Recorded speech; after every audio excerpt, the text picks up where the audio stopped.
Well, breaking news, Andy Signore of Popcorned Planet, and Annie seems to be pissed about it, eh, Annie? You're in a mood.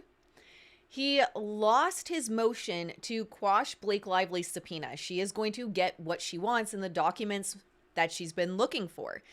We're going to go through the legal document and what the judge just put up on the docket over there in Florida. But first, let's start with Not Actually Golden, because hearing her take on this really helped ground me. And while I still think this is a massive loss, not just for Andy, but for all content creators, I can also see the legal side now because I'm not a lawyer, guys. I'm not a lawyer. So we are going to look at the law side with Not Actually Golden.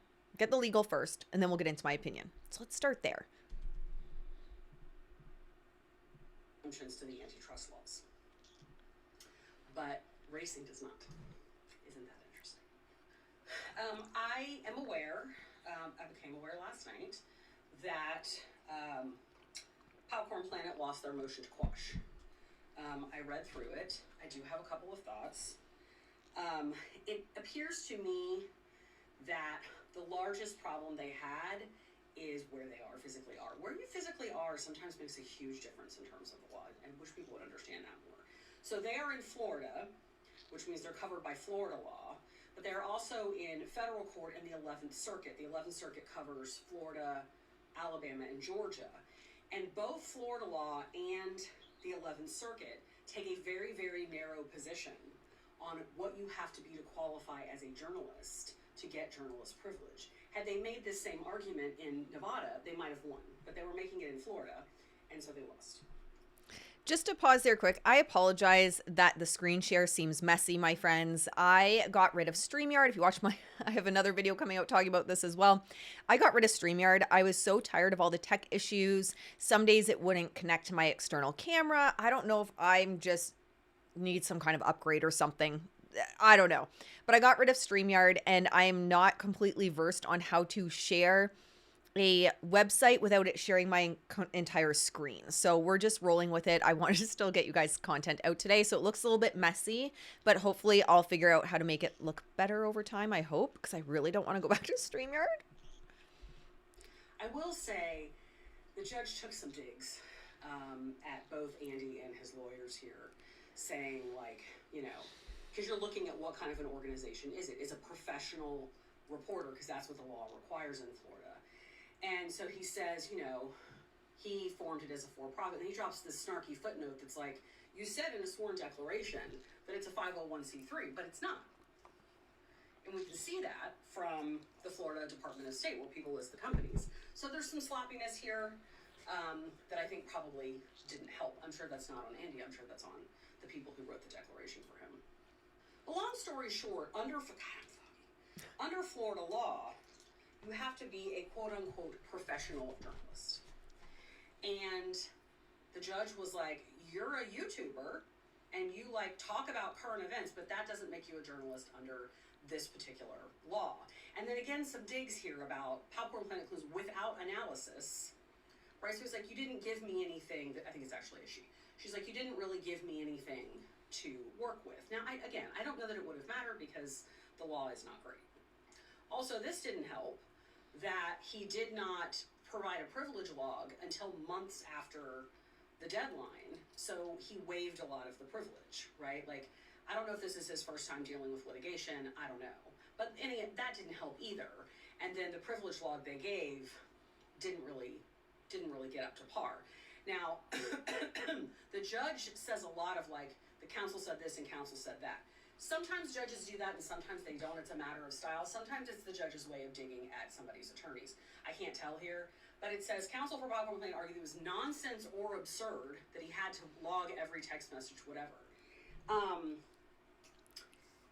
When somebody goes in front of a court and says, it's obvious, clearly, that's absurd, that is a tell that it is very much not clear, and it is very much not absurd. It's like a joke, right? If you're writing a legal document and it's clearly blah, blah, blah, blah, what you're saying is, it is so unclear, right? So I think maybe they pushed it a little bit too hard. Again, I'm not saying anyone committed malpractice. I'm not sure the law would have mattered, but the judge doesn't seem to be real thrilled with the way that this was argued. And then, of course, this is the thing that everybody's talking about, which totally makes sense. That says, for example, item 4 on the privilege log is a 6-month-long, 89-page text message conversation between Signore and a defendant and the underlying lawsuit.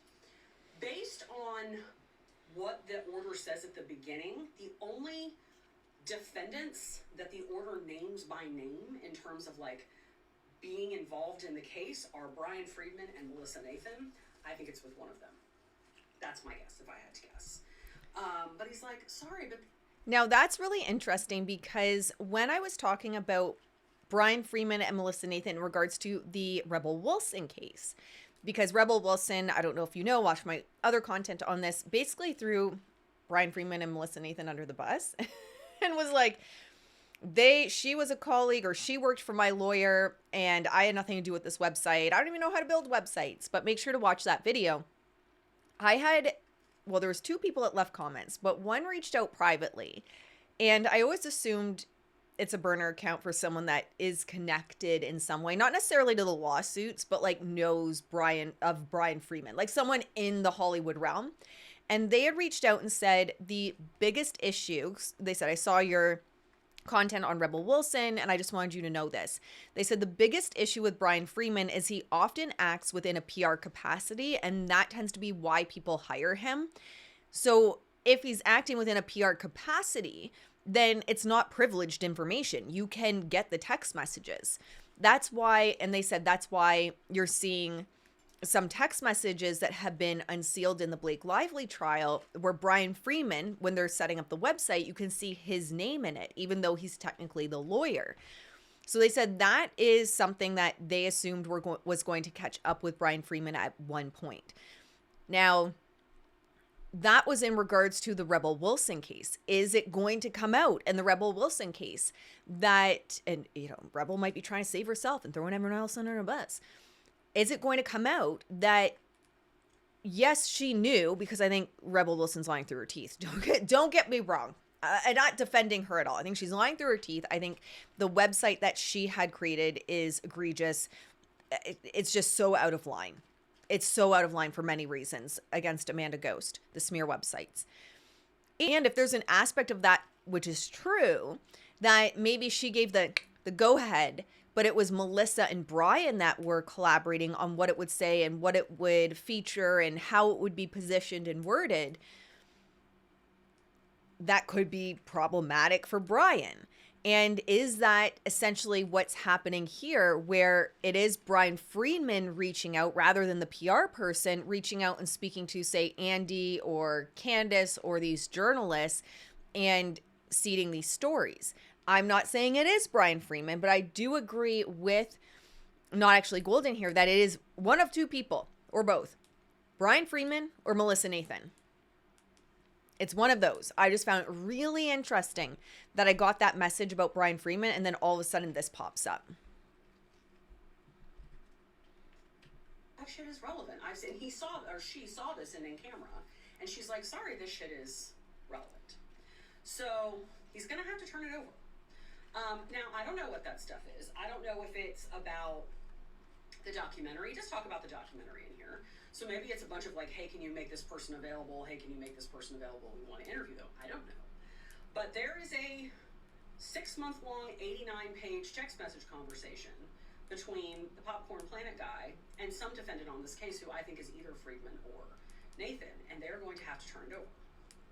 Now, the judge does say, by the way, some of this stuff has already shown up in other productions.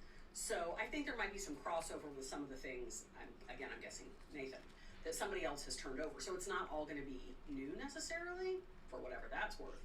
But he has to do it, and he has to do it pretty fast. So that is unquestionably a win for Lively.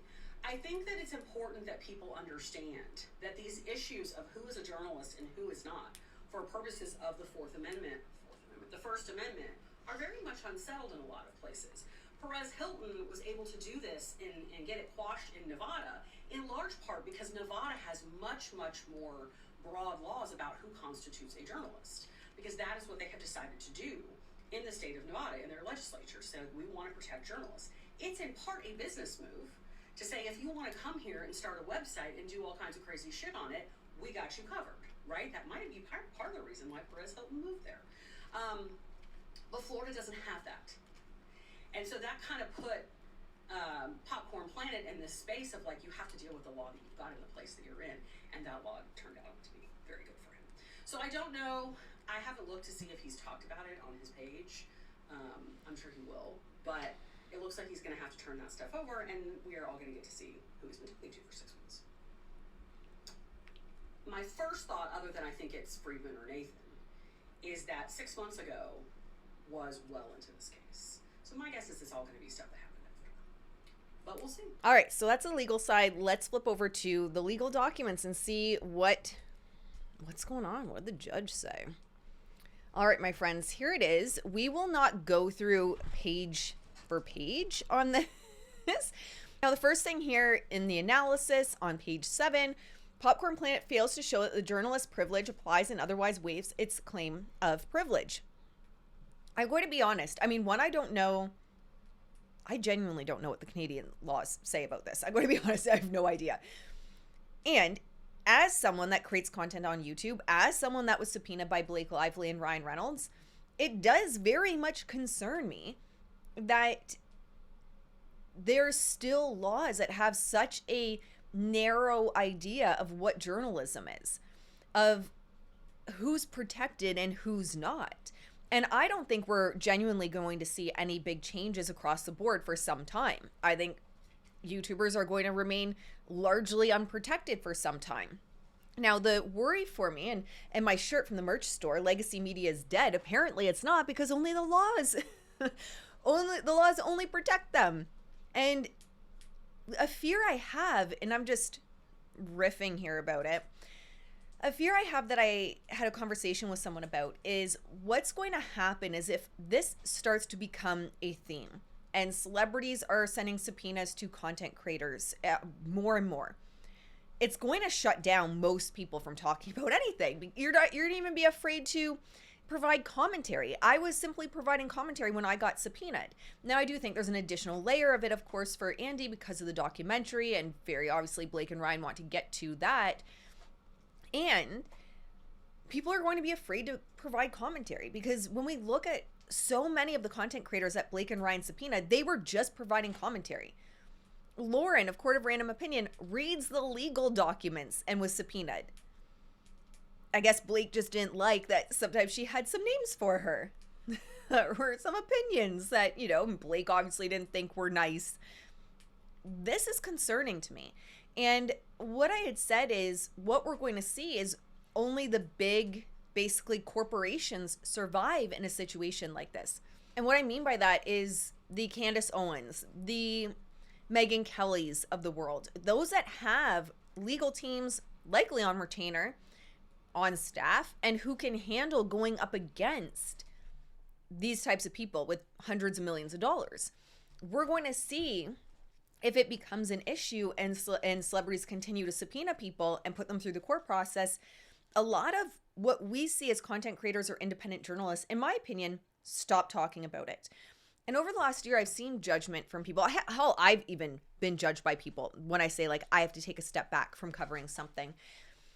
There tends to be judgment of community members saying, like, just go for it, keep going. Well, if you have like hundreds of thousands of dollars of court bills and you're making like $2,000 a month on YouTube,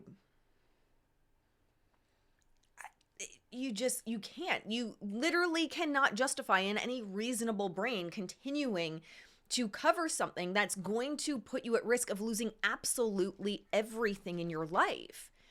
It just doesn't make sense. And again, someone like Megyn Kelly or Candace Owens, I can't even imagine the money that Candace is pulling in from even just ad revenue, but she always has multiple sponsorships. She has her membership, all of her merch. Like, she's pulling in good money on each episode. She gets over 1 million views on pretty much every episode she has. Someone like that can probably justify it a lot more. Having lawyers on retainer, most can't. And so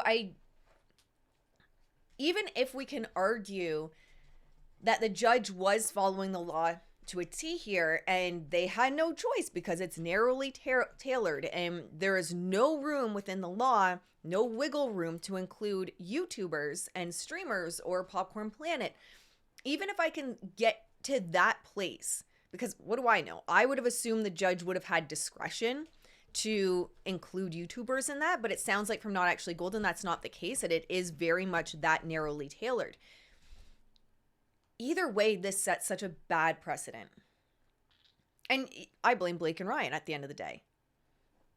I blame Blake and Ryan. Over what? To get the rights to this movie?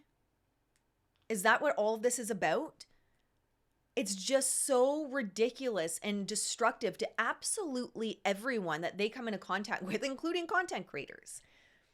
Because it really is going to make people think twice before they create content on certain things. Because they just can't afford to be wrapped up in litigation with people that have this kind of money.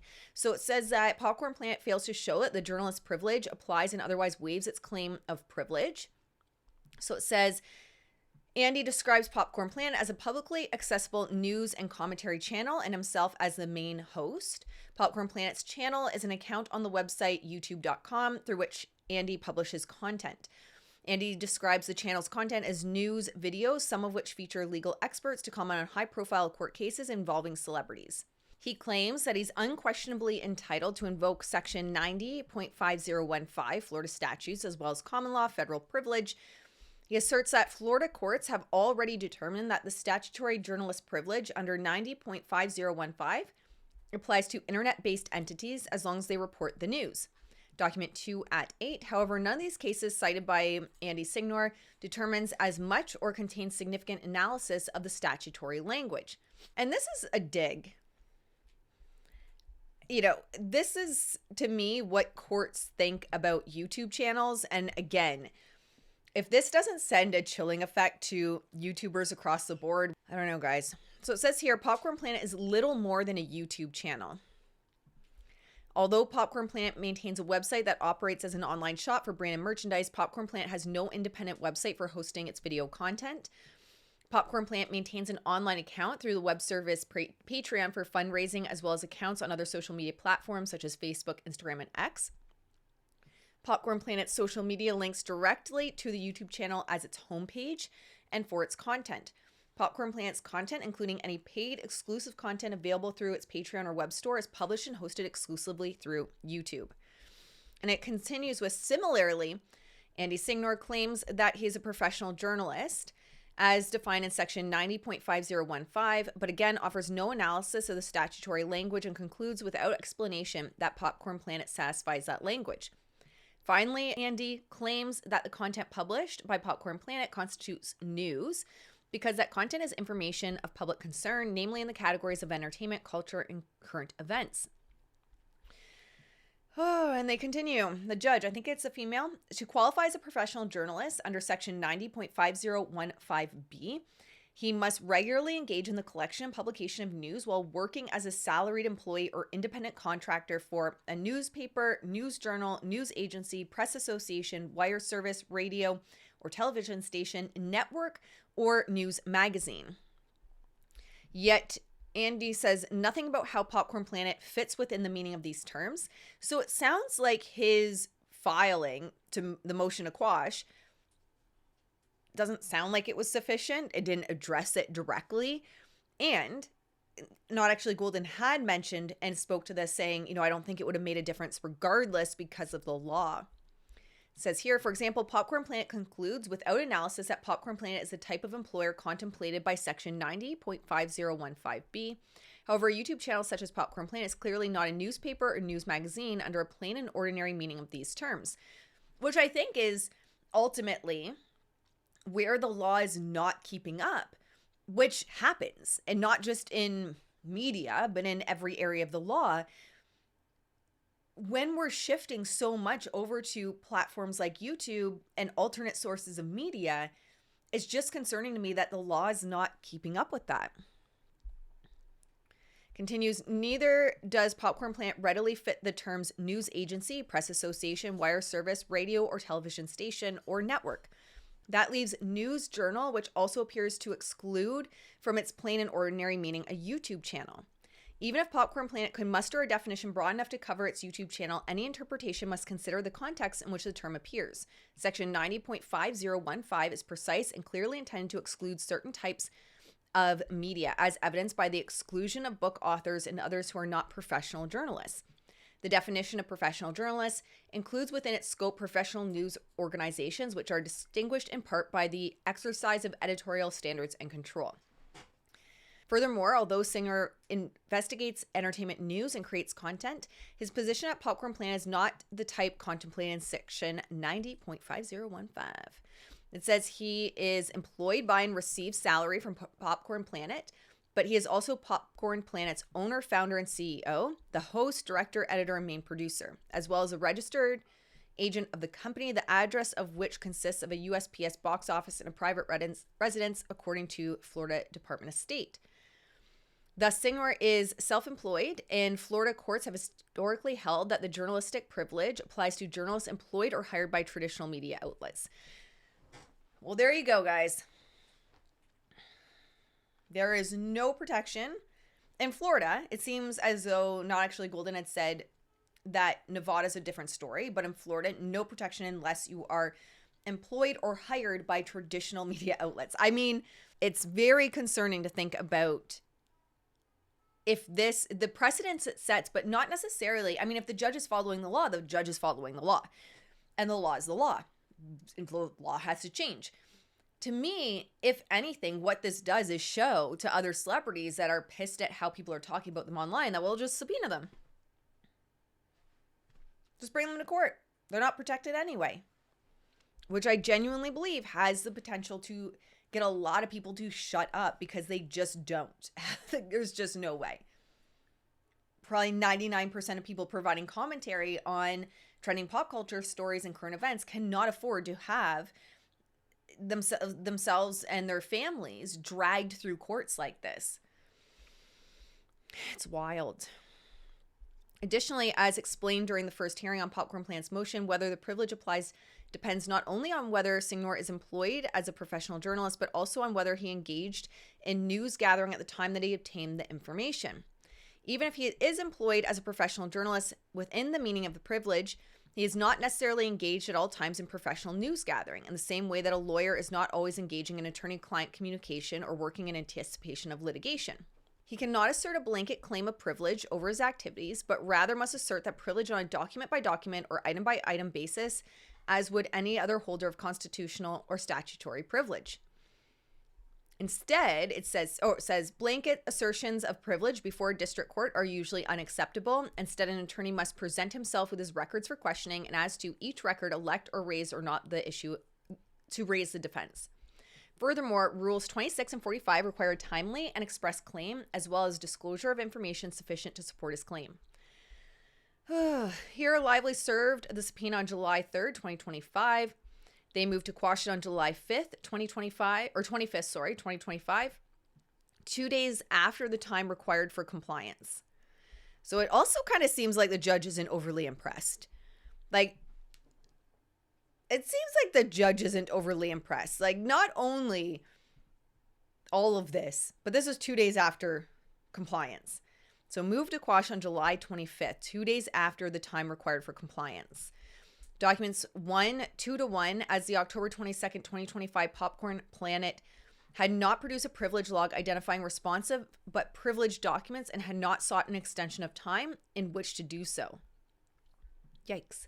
Document 18. After requiring the parties to confer about the scope of search for responsive documents on October 31st, 2024, Order Document 21 required Popcorn Planet to produce a privilege log no later than November 5th, 2025.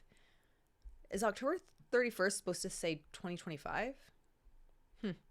Popcorn Planet moved for an extension of time and attached a preliminary log to its motion. Document 25. During a November 7th, 2025 status conference, I explained to Popcorn Planet that the privilege log was inadequate. For example, in one entry, the log identifies a text string spanning from January 1st, 2025 to June 24th, 2025. Document 25-1 at 1. The description that entry, along with every other entry, is a vague conclusory statement essentially saying that the item is privileged which provides little basis from which to evaluate the claim of privilege. In response, counsel for Popcorn Planet argued that it was nonsense or absurd to suggest that he had to log or itemize each and every text message subject to the privilege. Compare Johnson 611F, explaining that when opposing counsel noted that Mr. Froelich had not provided privilege log or attempted to parse out the communications that would be privileged, Mr. Froelich replied, "I don't parse it out." So then it continues that the final privilege log filed by Popcorn Planet contains no changes except for the addition of 2 items. So it sounds like, from how I'm understanding this, again, not a lawyer, don't even play one on TV. I'm in branding, marketing, and PR. From how I'm understanding this is, so the judge kind of said, like, redo your homework, and it was sent back the exact same with the additional 2 items. Counsel for Popcorn Planet is incorrect on the law, and he fails to show that the subpoena communications were privileged. Popcorn Planet produced no privilege log until ordered to do so 3 months after receiving service for the subpoena. Thus, Popcorn Planet failed to timely provide a privilege log, and despite repeated opportunities to correct this omission, Popcorn Planet failed to produce a privilege log with sufficient particularity to assess the privilege claims. This results in a waiver of the privilege. So it seems like the judge is going over multiple things. So the law doesn't cover you as being a journalist. This was also late. You also waived the privilege by it being insufficient, is how I'm reading this. It says here, when a party provides an inadequate or untimely privilege log, the court may choose between 4 remedies. 1, give the party another chance to submit a more detailed log. 2, deem the inadequate log a waiver of the privilege. 3, inspect in camera all of the withheld documents. And 4, inspect in camera a sample of the withheld documents. It continues, an in-camera review of documents included in the privilege log demonstrates the problem with Popcorn Planet's generic and conclusory privilege log. For example, item 4 on the privilege log is a 6-month-long, 89-page text message conversation between Andy Signore and defendant in the underlying lawsuit. So this is where not actually Golden is putting the pieces together and saying this is either Bryan Freedman or Melissa Nathan. As one would expect, the conversation contains some information that is clearly irrelevant, unresponsive, and not privileged. The text message conversation constitutes the bulk of the material in the initial privilege log. Documents 25-1, which contains a mere 142 pages. Yet the log nowhere specifies the number of individual messages, pages, or specific exchanges in which the privilege allegedly applies.